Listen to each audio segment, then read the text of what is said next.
Assalamualaikum warahmatullahi wabarakatuh. Salam sejahtera untuk kita semua. Kembali lagi bersama saya, Serpi Nugroho. Pada kesempatan kali ini, saya akan menjelaskan materi pada perkuliahan matematika rekayasa, khususnya yang terkait dengan pengaplikasiannya pada bidang teknik lingkungan. Kemudian, terkait dengan itu, maka pada kesempatan kali ini saya akan mencoba untuk memberikan pendahuluan terlebih dahulu mengenai neraca massa serta neraca energi, di mana neraca atau kesetimbangan dari massa dan energi ini sendiri nantinya akan digunakan untuk mengkalkulasikan besaran massa dan atau energi yang masuk dan keluar dari suatu sistem atau proses, baik itu sistem yang kecil maupun yang berukuran besar. Di antaranya, pengaplikasian dari perhitungan neraca ini digunakan untuk pada misalnya seperti instalasi pengolahan air minum ataupun air limbah, serta pada kegiatan perindustrian di pabrik misalnya.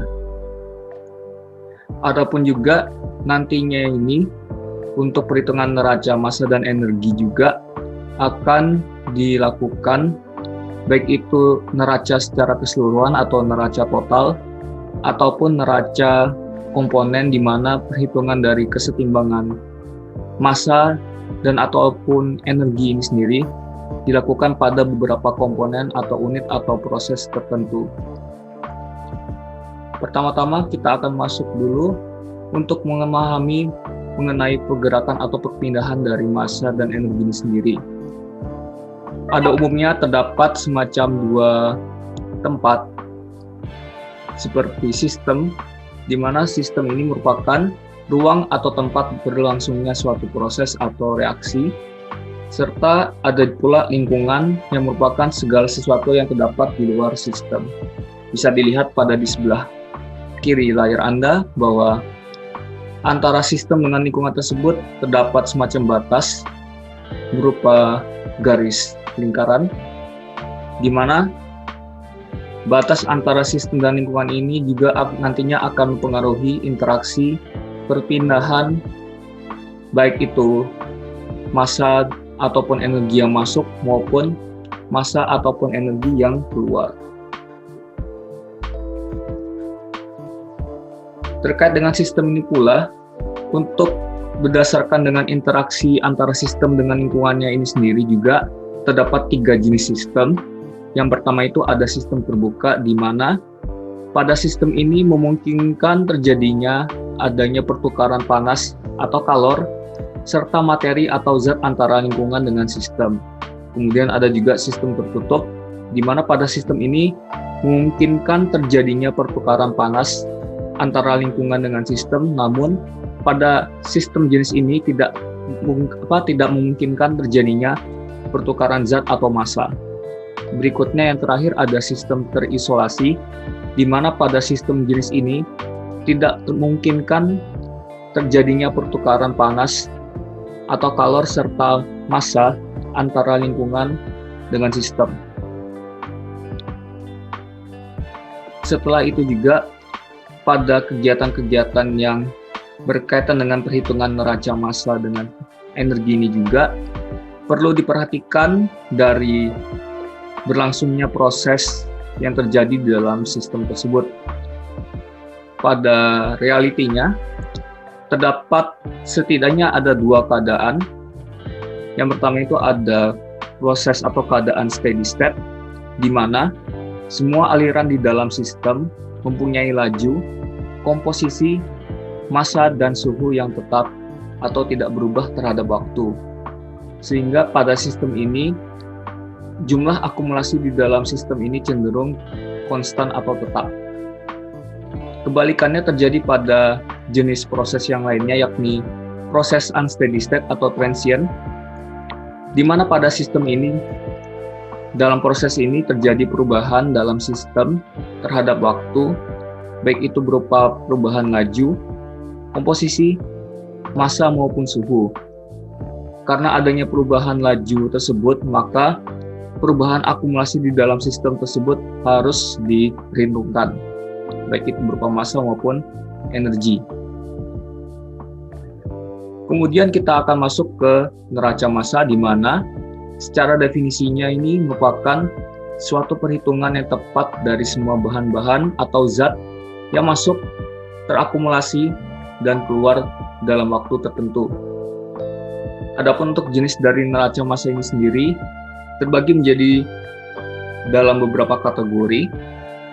Jika diperhatikan berdasarkan ada tidaknya reaksi kimia, maka neraca massa terbagi menjadi dua macam, yakni neraca massa tanpa reaksi kimia serta neraca massa dengan reaksi kimia. Kemudian jika kita melihat pada hukum neraca massa, secara umum persamaan yang terdapat dalam hukum neraca massa ialah ada input dikurang output ditambah generation dikurang consumption sama dengan accumulation. Ini merupakan persamaan neraca massa secara umum.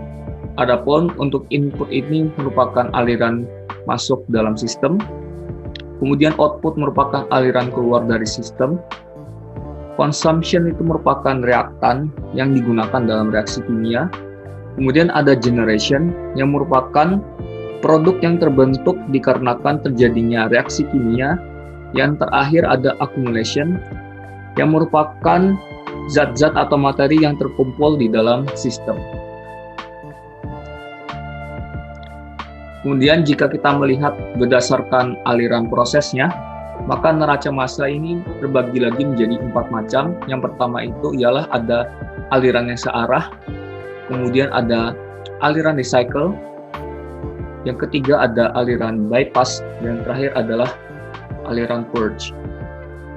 Adapun pada umumnya, untuk jenis aliran recycle, bypass, dan purge ini lebih umum dijumpai pada perindustrian atau manufaktur. Kemudian, jika kita melihat pada jenis neraca massa tanpa reaksi kimia, otomatis tidak ada terjadi yang namanya proses, generation, serta consumption. Maka, untuk menghitung neraca massa yang tidak menggunakan reaksi kimia dapat disederhanakan. Persamaan pada hukum neraca massa tersebut menjadi input dikurang output sama dengan akumulasi.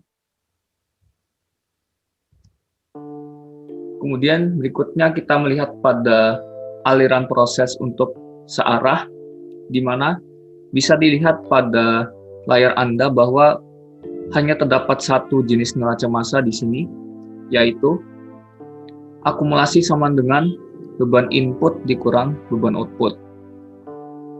Berikutnya ada jenis neraca massa recycle, di mana melihat dari jenis ininya, jenis aliran prosesnya, terdapat beberapa persimpangan dan proses yang terjadi, maka perlu diidentifikasi terlebih dahulu aliran massanya, baik itu dari pencampuran maupun pemisahan, ataupun pada saat terjadinya proses.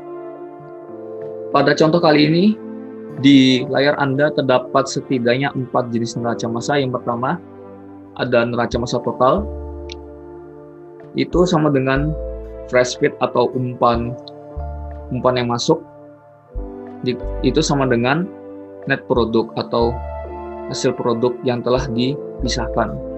Kemudian berikutnya pada mixer, untuk neraca massanya ialah umpan masuk ditambah dengan recycle, itu sama dengan aliran campuran ke proses.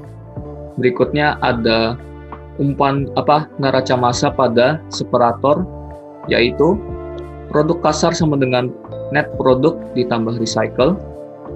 Yang terakhir itu adalah neraca massa pada bak proses, di mana untuk neraca massanya ialah aliran campuran masuk itu sama dengan produk kasar. Untuk pada jenis ini juga diasumsikan tidak ada terjadi yang namanya akumulasi, sehingga akumulasinya itu sama dengan 0, yang menyebabkan neraca massanya yang tadi telah disederhanakan sebelumnya disederhanakan lagi menjadi input sama dengan output. Berikutnya, untuk neraca massa purge, sama seperti sebelumnya pada jenis recycle, terdapat beberapa macam proses yang terjadi di dalam sini. Untuk yang pertama, untuk neraca massa totalnya, yaitu umpan masuk atau fresh feed itu sama dengan net product ditambah aliran purge. Kemudian berikutnya, ada neraca massa pada mixer yang merupakan gabungan antara umpan masuk ditambah dengan recycle sama dengan aliran campuran masuk. Selanjutnya, untuk neraca massa separator, itu adalah produk kasar sama dengan net produk ditambah aliran terpisah, di mana aliran terpisah itu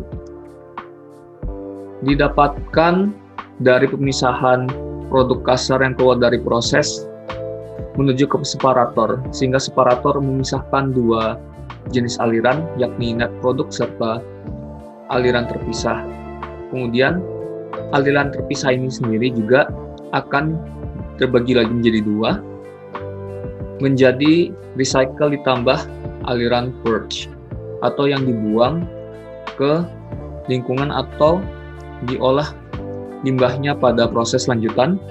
Kemudian yang terakhir ada pada bak proses atau tangki proses, di mana neraca massanya itu ialah aliran campuran masuk sama dengan produk kasar.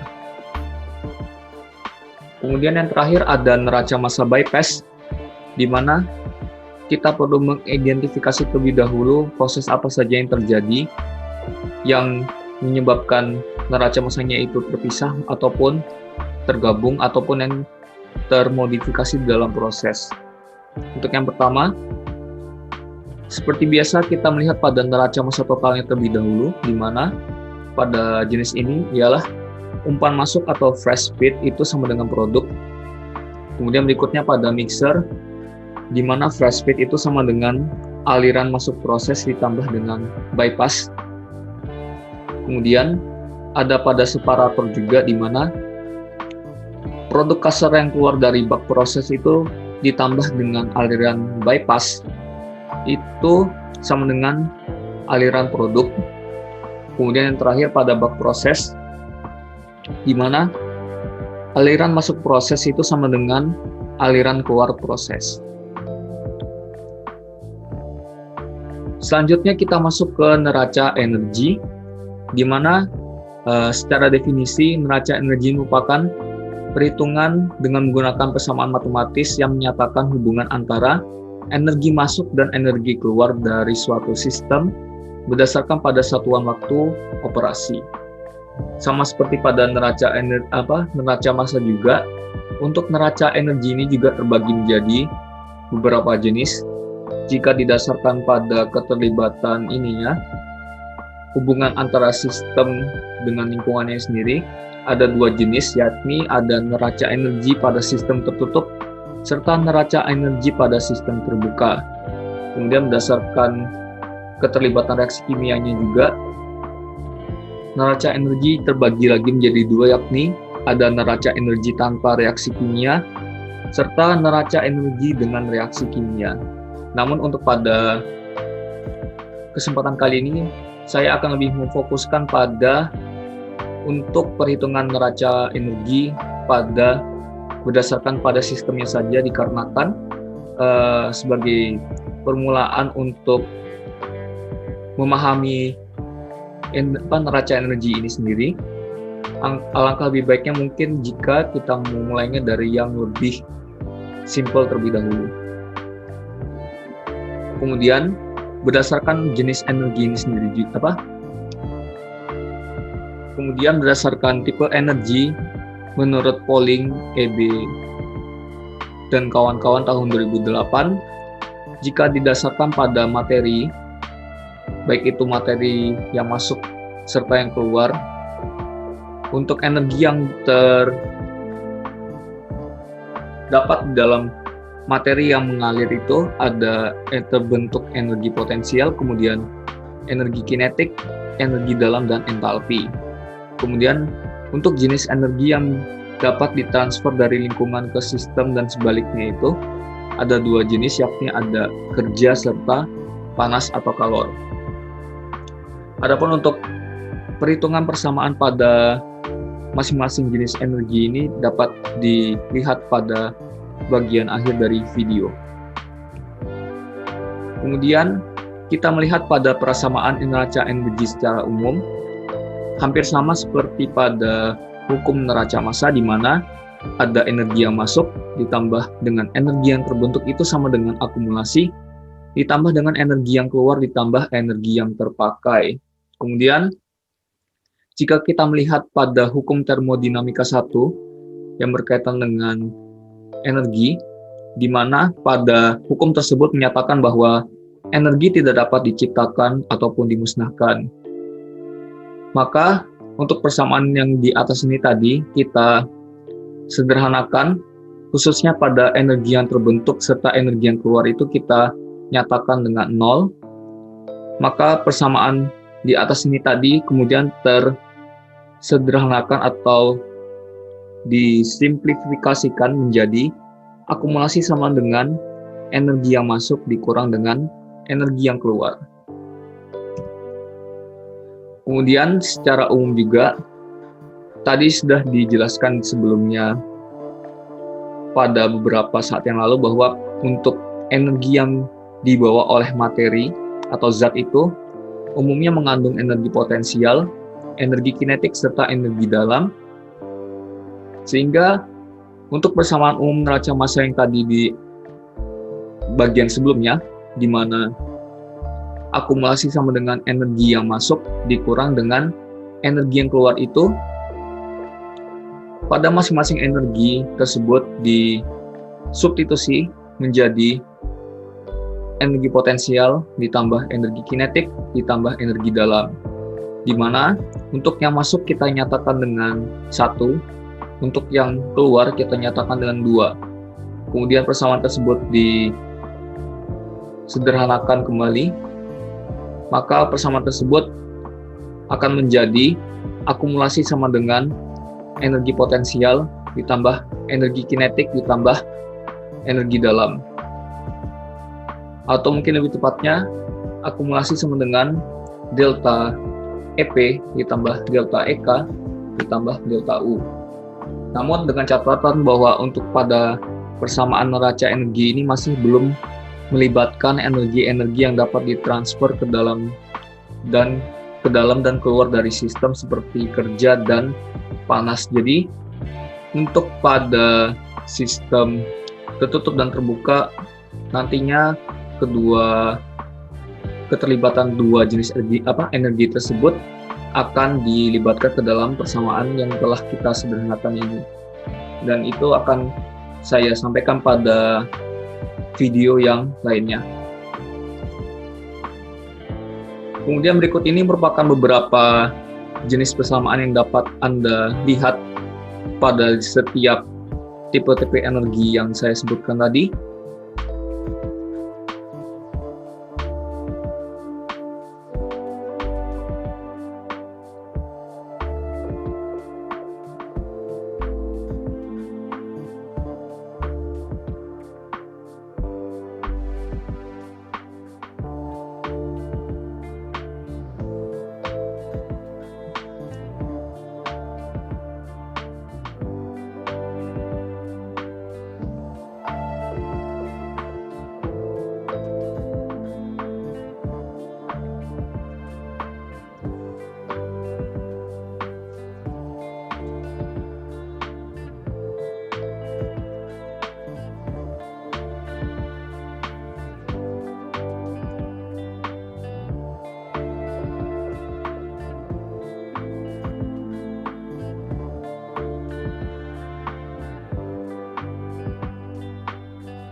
Terima kasih telah menyaksikan penjelasan singkat saya mengenai pendahuluan materi matematika rekayasa mengenai neraca massa dan neraca energi. Sampai jumpa di kesempatan yang lainnya. Wassalamualaikum warahmatullahi wabarakatuh dan selamat pagi.